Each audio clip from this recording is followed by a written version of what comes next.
Suspense.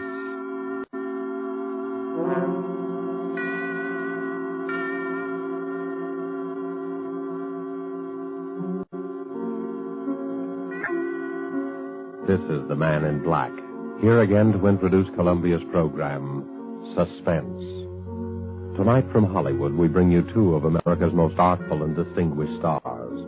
From the Metro-Goldwyn-Mayer-Lockstock Studios comes Mr. Robert Young, and from Warner Brothers, Miss Geraldine Fitzgerald. Mr. Young and Miss Fitzgerald are with us to play in an unusual tale by the unusual James Thurber. An excerpt from the book My World and Welcome to It, called A Friend to Alexander, adapted for radio by Freya Howard, is tonight's study in Suspense. If you've been with us before, you will know that suspense is compounded of mystery and suspicion and dangerous adventure. In this series are tales calculated to intrigue you, to stir your nerves, to offer you a precarious situation, and then withhold the solution until the last possible moment. And so it is with Mr. Thurber's poignant and strange story, and the performances of Robert Young as the man who was a friend to Alexander, and of Geraldine Fitzgerald as his wife Bess, who relates these events to us. We again hope to keep you in suspense.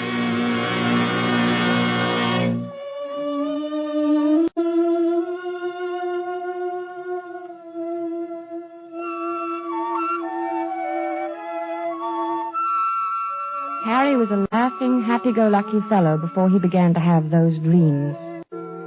I guess he was pretty much like dozens of other men who go to work every morning, settle down in soft chairs with their newspapers after dinner, and like a weekend in the country now and then. He was fond of easy living and good times. Like everyone else, he talked of the war, rationing, tires, and his golf scores. Until those nightmares began to plague him. At first, I was amused. You know, I've been dreaming about Aaron Burr every night. What for? Well, how do I know what for? Aaron Burr is a funny person to be dreaming about nowadays. Why? I mean, with all the countries in the world at war with each other. What's so funny about dreaming? Maybe you're upset. Well, everybody dreams, don't they? I don't see why you'd see Aaron Burr in your dreams. Well, I do. Where do you see him? Oh, places. In Washington Square, or Bowling Green, or on Broadway. Even here on 55th Street? Mostly downtown. I'll be talking to a woman in the Victoria. A woman holding a white lace parasol. Oh. And suddenly there will be Aaron Burr, bowing and smiling and smelling like a carnation, telling us stories about France and getting off his insults. Who is the woman in the Victoria? What? The woman. Who is she? Well, how do I know? You know about people in dreams, don't you? They're nobody at all. Or everybody. Ah, but you see Aaron Burr plainly enough, though. I mean, he isn't anybody or nobody. Or everybody. All right. You have me there, but I don't know who the woman is. Are you sure? What's more, I don't care. Maybe it's Madame Jumel or Mittens Willett or a girl I knew in high school. Who's Mittens Willett? She was a famous New York actress in her day, 50 years ago or so. She's buried in an old cemetery on 2nd Avenue. I've seen the tombstone. That's very sad. Why is it?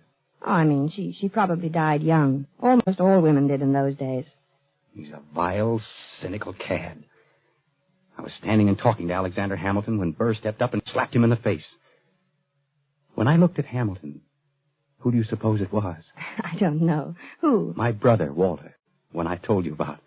The one who was killed by that drunk in the cemetery. Harry, I never could get that story straight. I've told you about it a dozen times. This drunk came up to him when his back was turned and... What was he doing in the cemetery? That's not the point. He was killed. That's what's important. And I loved him very much. I don't understand what... What's the use of telling you every time I mention it? You start asking the same questions. I understand now, dear. When you looked at Hamilton, he was your brother Walter. Yes. Harry, maybe we ought to go to the country for more weekends. Weekends? Yes. I'm going to bed.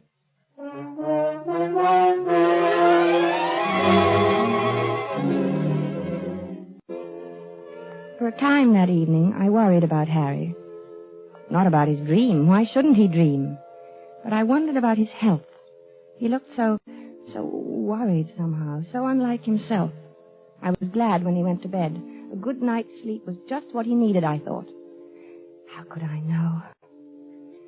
The next morning, we were quietly eating our grapefruit when Harry flung down his spoon. I wish he'd go back to France and stay there, him and his la-la. Who, dear?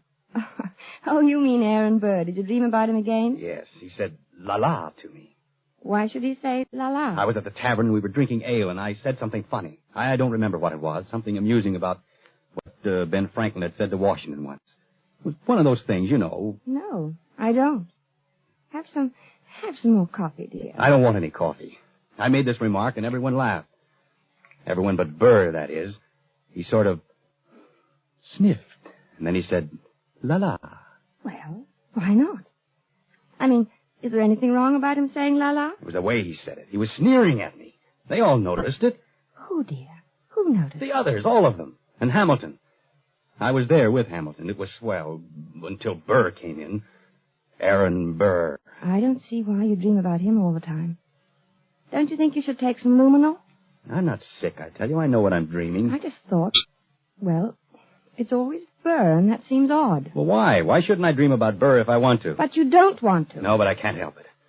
Everywhere I go with Alexander, sooner or later Burr shows up and makes those nasty remarks. Last night he elbowed Alexander out of his way. Did it deliberately. Alexander? Hamilton. Oh, Alexander Hamilton. Yes, goodness knows I'm familiar enough with him by this time to call him by his first name. Harry, you know, we might go to the Old Drovers Inn this weekend. You like it there. Hamilton has become not only my brother Walter, but practically every other guy I've ever liked. Don't you like the Old Drovers Inn anymore? Isn't it natural that Hamilton should represent my brother and guys I like? That's natural, isn't it? Yes, I suppose it is. Well, then why are you looking at me like that? You know, dear, I wish you'd go and see Dr. Fox. I don't want to see Dr. Fox. I want Aaron Burr to stop sneering at me in my clothes. He looks at me and his lips curl up and he says, "La, Mr. Andrews, what odd taste you have." I wish you'd go and see Dr. Fox. I'm going to the zoo and feed popcorn to the rhinoceros. That makes things seem right. For a little while, anyway.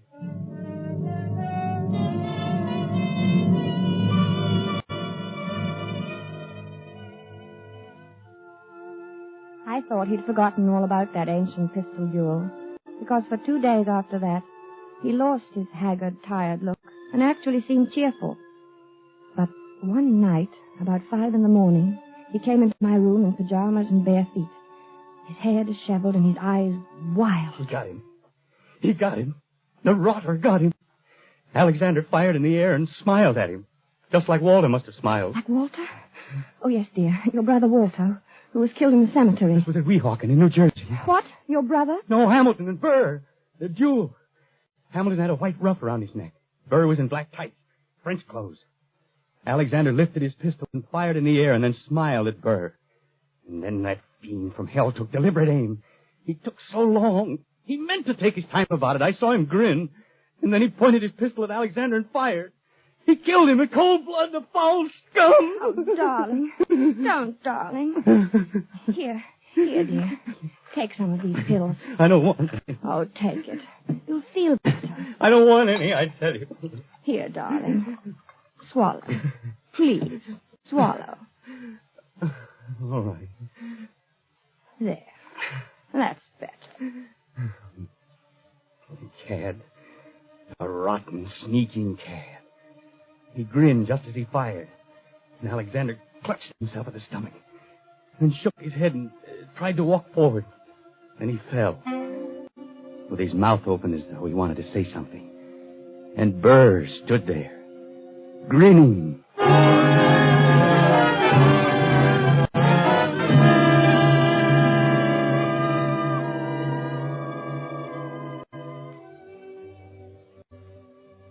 He was better after that, but I kept urging him to see Dr. Fox. At first he refused, but later he decided to humor me. He was humoring me by this time, and Dr. Fox, too. How you been feeling, Doc? Oh, fairly well, Mr. Andrews. My pulse has been Now, just what seems to be the trouble? Nothing. Nothing wrong with me. He has nightmares. You look a little underweight. Perhaps your diet. Oh, I'm not underweight. Overweight, maybe, but not underweight. Getting enough exercise? Same as usual. He's worried about something. He always has this same dream. Aha, a dream, eh? What kind of a dream? Just a plain old dream. Aha. No, it isn't. It's about his brother Walter, who was killed in a cemetery by a drunken man. Only it isn't really about him. Really? Why, very few people are actually killed in cemeteries. It's an interesting coincidence, if I may say so. You mean you know somebody who was killed in a cemetery, too? Is that the coincidence? No, I meant your brother being killed in a cemetery. You know, dead in a cemetery. A sort of, do you follow me? No. I think you should go see Dr. Fox, Dr. Fox. Interesting. Yes, very interesting. I wonder if you would mind stepping into the next room, Mr. Andrews. I want to give you a thorough examination. Right in here, sir, and we'll just have a look.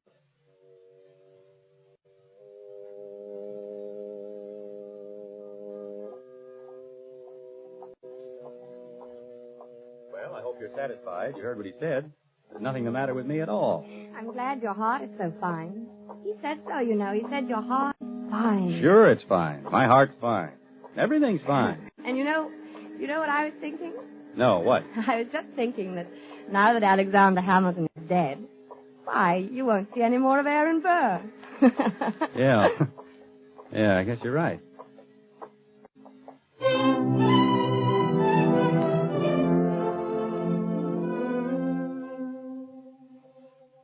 But I was wrong. Aaron Burr did not leave my husband to sweeter or more peaceful dreams. Harry said nothing about it for several mornings, but I could tell he was still being tortured by those ghosts. He brooded over his breakfast. He didn't answer me when I spoke to him. I dropped my butter knife, and he jumped. What was that? Only my knife. Oh. Harry, are you still dreaming about that man? Oh, I wish I hadn't told you about it. Forget it, will you? I can't forget it with you going on this way. Can't you forget I mentioned it? Maybe you should see a psychiatrist. Oh, bosh. What does he do now? What does who do? Aaron Burr. I don't see why he keeps coming into your dreams now. He goes around bragging that he did it with his eyes closed. Says he didn't even look. Didn't look when? When he killed Alexander in that duel. Well, what? He claims he can hit the ace of spades at 30 paces blindfolded. Furthermore, since you ask what he does, he jostles me at parties now. I think you should stay out of this, Harry. It wasn't any business of yours anyway. And it happened so long ago. I'm not getting into anything. It's getting into me. Can't you see that? I see that we've got to get you away from here. Oh, maybe if you slept someplace else for a few nights, you wouldn't dream about him anymore. I don't know. Let's go to the country tomorrow. We'll stay at the Lime Rock Lodge. Bess, why can't we visit the Crowleys? They live in the country.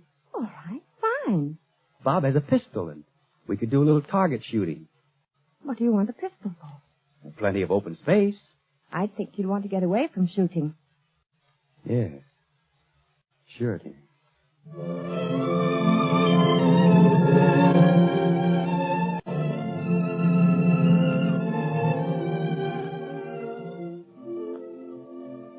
The vacation seemed a success at first. When we arrived at the Crowley's house in the cab, I thought I'd left my suitcase at the railroad station. Harry laughed his old normal laugh for the first time in many days as he found the bag and handed it to me. And then he leaned over and kissed me. Good old Connecticut. Oh, Harry, this is wonderful. Oh, we'll have a grand time there. Yes, dear. Hello, Bess. Hi, Harry. Here they come. Good old Bob. Remind me to tell him that rabbit joke. Hello, Madison. I'll take your bags, Mr. Andrews. Thank you, Madison. Good to see you. Thank you, sir. Hello there. Spence, what is Well, that? Bob, how's the old country squire? Oh, fine. How have you been? Never better. Boy, it's good to be here. Hello, Alice. Well, you two, I'm so glad you've come. It's kind of dull here in the hinterland. Oh, I'm glad, too. Say, wait till you get one of our extra special cold martinis into you. You'll feel ship-shape. Still know how to mix them, huh? Better never. Get lots of practice these long country winters.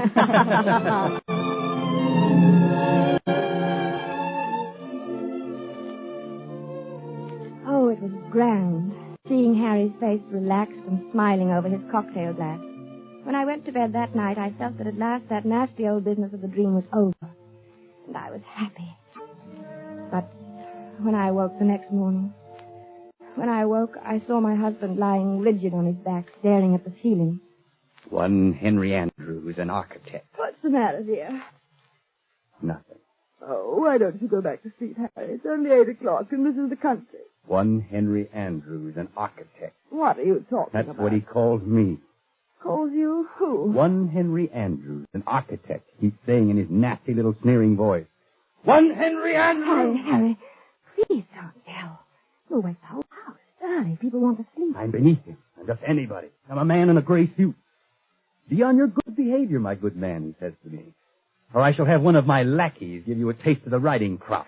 Why should he say that to you? You ask me why. He wasn't such a great man, was he? I mean, didn't he try to sell Louisiana to the French or something behind Washington's back? He was a traitor. Then why worry what he said? He was a scoundrel, but a very brilliant mind. I was in hopes you weren't going to dream about him anymore. I thought if we came up here... It's him or me. I can't stand this forever. Neither can I.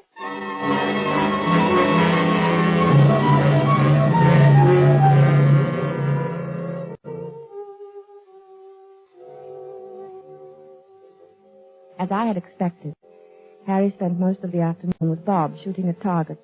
At first they just aimed at the paper squares. It all seemed to be good-natured and in fun. After a while, Harry stood with his back to the dead tree trunk on which the targets were nailed.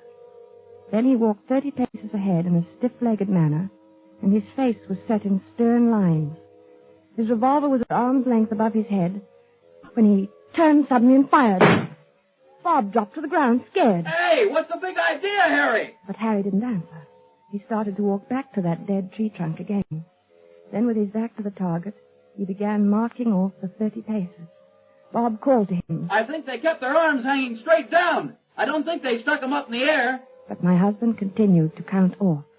At the 30th step, he lowered his arm, wheeled about suddenly, and fired from his hip. Hey there, watch out! 2 of the shots missed the tree, but the last one hit it. Like a mechanical man or someone in a trance, Harry began to walk back to the tree again without a word, his lips tight, his eyes bright, his breathing coming fast. And look, it's my turn. But Harry about-faced and stalked on. This time when he fired, his eyes were closed. Poor Bob didn't know what to make of this strange behavior. Hey, good heavens, man, give me that gun, will you? Without a protest, Harry let him have it. For the first time, he spoke. I need a lot more practice, I guess. Well, not with me standing around. Come on, let's get back to the house and shake up a drink. Gee, I've got the jumps. I need a lot more practice.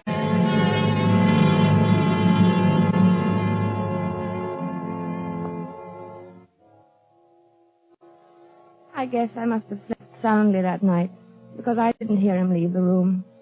He must have crawled out of bed, dressed silently, and crept out of the room. The sun was just coming up, and the light was hard, and the air was cold. Then I heard the shot. I threw on the dressing gown and ran downstairs. The Crowleys were in the hall. Oh, good heavens, sir. Is Harry all right? It sounds like it. Where is he? What's he doing? It sounds as though he's out behind the studio shooting. Alice. Oh, no, take it easy, Bess. Bob will go out and get him. Maybe he had a nightmare or walked in his sleep. No. He never walks in his sleep. He's awake all right. Well, let's go down and get some coffee. He'll need some. Yes, I'll need some, too. Hey, what the dickens is the matter with him, anyway? I don't know. I'm so sorry. Bob, you go get him. At your service, madam, alive or dead. Bob, stop it. Okay, I'll do my best. Come on, Bess. We'll go to the kitchen. What's that noise? Where? In the kitchen. Oh, it's you, Madison. Yes, ma'am. Well, you're shaking. I was just wondering, ma'am. No, it's all right, Madison. You go on back to bed. Closita was scared, ma'am, and I thought... Well, you tell Closita that it's all right. Mr. Andrews is shooting a little. He couldn't sleep. Yes, ma'am. Yes.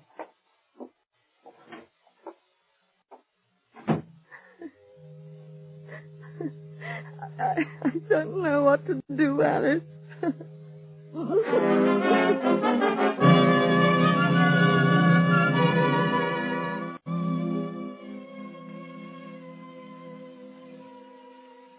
I guess the Crowleys were relieved when the cab came to drive us to the station early that day. Their maid had threatened to leave. The neighbors were complaining about the early morning disturbance, and their own nerves were ragged. Boy, I'll need a drink after that. Yes, and make mine a stiff one. Gee, I'm sure glad he's gone. Well, it was either he or Closita. You can't afford to lose a good cook these days. But what do you think's the matter with him? I don't know. It's what Closita would call the shoots, I guess. You know, he said a funny thing when I went out and got him this morning. Well, let's have it. I could stand a funny thing. I asked him what the deuce he was doing out there in that freezing air with only his pants and shirt and shoes on, and you know what he said? What? I'll get him one of these nights. That's just what he said.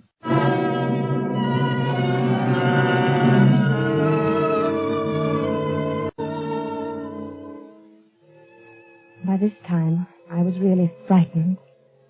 When we returned to the city, Harry was a picture of gloom.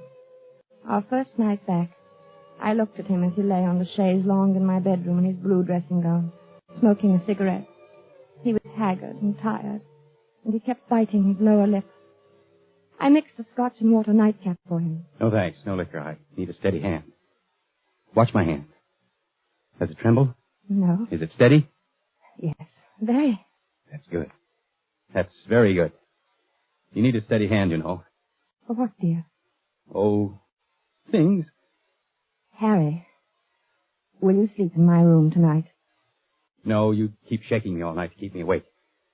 You're afraid to let me meet him. Are you still on that? Why do you think everybody's better than I? I can outshoot him the best day he ever lived. Oh, of course, In the dear. waistcoat. Right next to the middle button. He has 3 big pearl buttons on his waistcoat. Came from France. Why don't you dream about somebody else?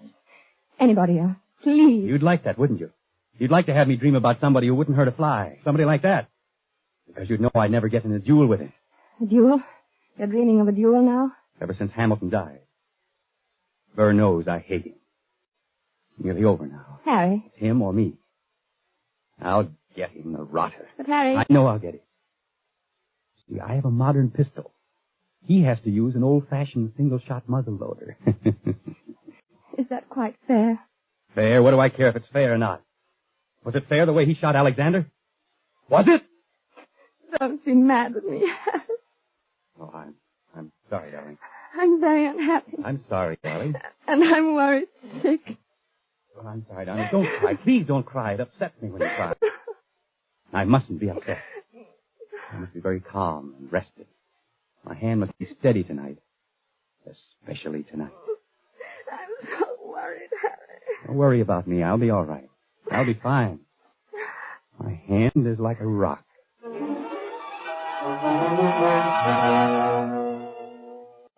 Later, when I kissed him goodnight, I knew it was really goodbye. He didn't say anything, and neither did I.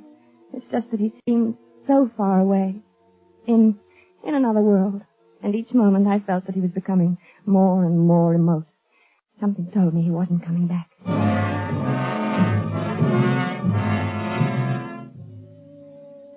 I couldn't sleep. After an hour of tossing and turning, I went to Harry's room. He was sleeping peacefully. I sat down in his chair and watched over him for a long while. Then, finally, I must have fallen asleep. A beautiful morning. It was about 5 in the morning when I awoke. Harry was talking in his sleep. Oh, yes, the doctor. Good of you to come, doctor. Yes, often missed you at this hour. Harry. Are they loaded? Splendid. Harry, wake up. Yes, I'm perfectly ready. Is Mr. Burr? He is? Good. Shall we proceed? No, I do not care to make a statement. Very well. Yes, I understand perfectly. 10 paces. Turn and fire at the dropping of the handkerchief. Yes, 10 paces. Harry. Thank you Harry. for acting as my second, Mr. Jay. Of course, extremely good of you. Very well, then I'm quite ready. 1, 2, 3, Harry. 4, Harry, please. 5, Don't, Harry. 6, Harry. 7, 8, 9, 10. Harry. Harry, dear. Harry.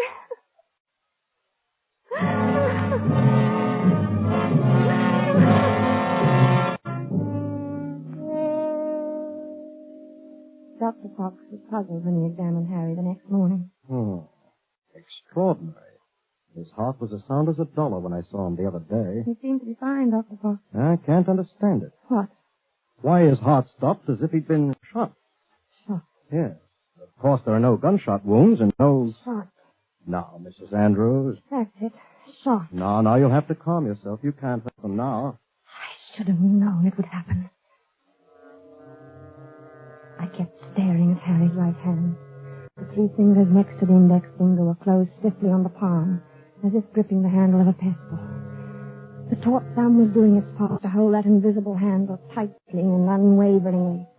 But it was the index finger which held my eye the longest. I looked carefully to make sure I was right. Yes, it was so.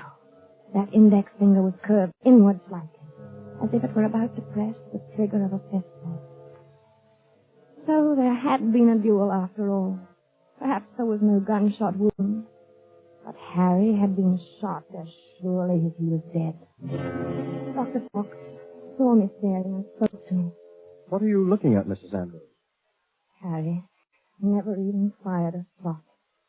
Aaron Burr killed him the way he killed Hamilton. Well, what are you talking about? Aaron Burr shot him through the heart. I knew he would. Yes, but there's no evidence. I knew he would. Then Dr. Fox put an arm around me. He looked at me gently and a bit frightened, the way I used to look at Harry when he told me about his dreams. He led me to his assistant and whispered something. He thought I didn't hear him, but I did. She was crazy. Stark, raving crazy. I let the assistant take me away. Maybe he thought I was crazy, too. But now I knew. Aaron Burr got Harry. Just as he had killed Hamilton in that old quarrel long ago.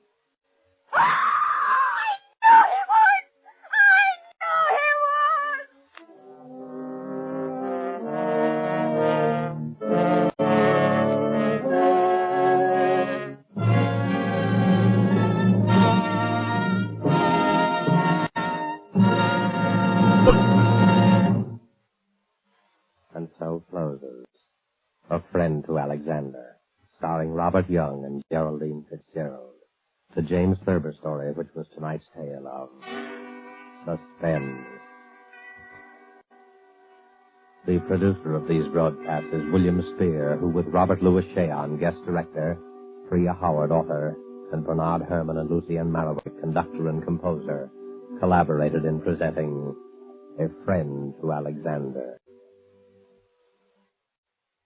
Now CBS is pleased to announce that beginning August 17th at 10 to 10:30 Eastern Wartime, Mr. Robert Young, whom you've heard as star of tonight's Suspense, will begin a brand new CBS series entitled Passport for Hunter.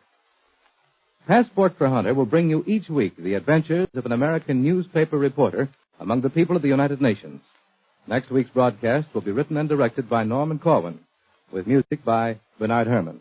And the stars, we have said, will be Robert Young. This is your narrator, the Man in Black, inviting you to be with us next week at the same time when, with Miss Agnes Moorehead, and with a repeat performance by popular request of the play called Sorry, Wrong Number, we again hope to keep you in suspense. This is CBS, the Columbia Broadcasting System.